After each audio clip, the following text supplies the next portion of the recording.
गसाइगाव खासियाबारि ओनसोलनि गंसे देहा फाहामसालिनि मुङा भुट बांला।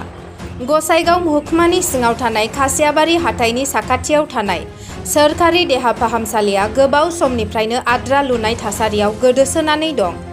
देहा फाहामसालि गैयैनि जाहोनाव गोबां जेंनाजों मोगा-मोगि जानांदों ओनसोलनि रायजो राजाफोरा।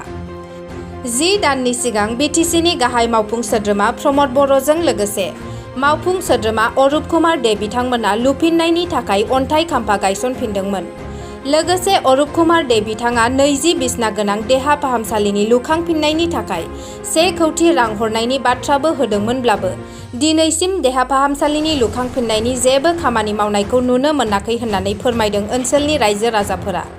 सोरखारनि जेबो राहा लायैखौ नुनानै ओनसोलनि सुबुंफोरा बायहं जिहं थासारियाव गोग्लैनानै थानाय देहा फाहामसालिखौ भुट बांला होननानै बिमुं होबोबाय होननानैबो फोरमायदों। आसाम सोरखारजों लोगोसे बिटिसि सोरखारा जेन' थाबैनो आद्रा थानाय देहा फाहामसालिखौ लुफुंनानै होयो खावलायदों ओनसोलनि रायजो राजाफोरा।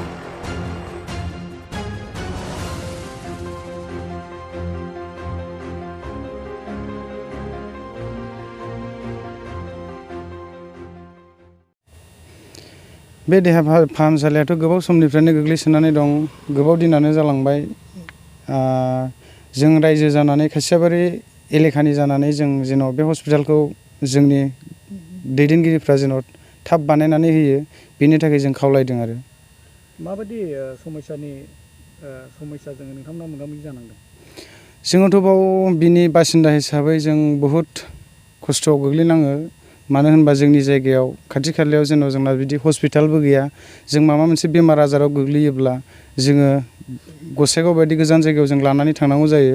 खमावबो बिनिफ्राय 12-13 किल'मिटारसो गोजानाव जोङो लानानै थांनांगौ जायो। बिनि थाखाय जोङो जोंनि जायगायावनो जेन' बे हस्पिटाला लुफुंजानानै होयो अब्ला जोंनि खाथि खालानि रायजोफोरा गोबां गोजोननाय मोनगोन आरो। 10 दाननि सिगां माने हस्पिटालखौ बानायफिननाय जासिगोन होननानै माने बेवहाय अन्थाइ खाम्फा गायसननाय जादों, नाथाय दिनैसिम मावनाय जायाखै। नोंथाङा मा बुङो? बेनोथ' जोंनि गोजौ लेभेलनि दैदेनगिरिफ्रा फैनानै गोबांथार मानसि लानानै बे अन्थाइ खाम्फाखौ गायसननानै गालांबाय आरो जोंनि सिगाङाव बुंलांबाय जे बे खामानिया थाबनो मावफुंजासिगोन होननानै। दा बिनि थाखायनो रायजोफ्रा थाबैनो जेन' मावफुंना होयो बेखौ रायजोफोरनि गोसोआव आसा दं आरो। बे बांलाखौहाय नोंथांमोना दिनै बे देहा फाहामसालिखौहाय मोनसे भुटनि बांला होनना नोंथांमोनखौ बुंनायखौ खोनानो मोन्दों। दिनै मानो बुंनाय जादों? बे हस्पिटालखौ भुट बांला होनाब्ला आरो मा होनबावनो, दिनैसिम नोंथांमोनाबो नुदों, नायदो बेयाव ना सोरबा मानसि फैयो ना मायो, हाग्रा दुफबजोब्बाय, मोसौ बोरमा थाग्रा जाबाय। दिनैसिम जेबो मोनसेबो बानायनानै होफुङा। बेनि थाखायनो जों बेखौ भुटफोर थाग्रा बांला होननानै बुंनाय जाबाय आरो।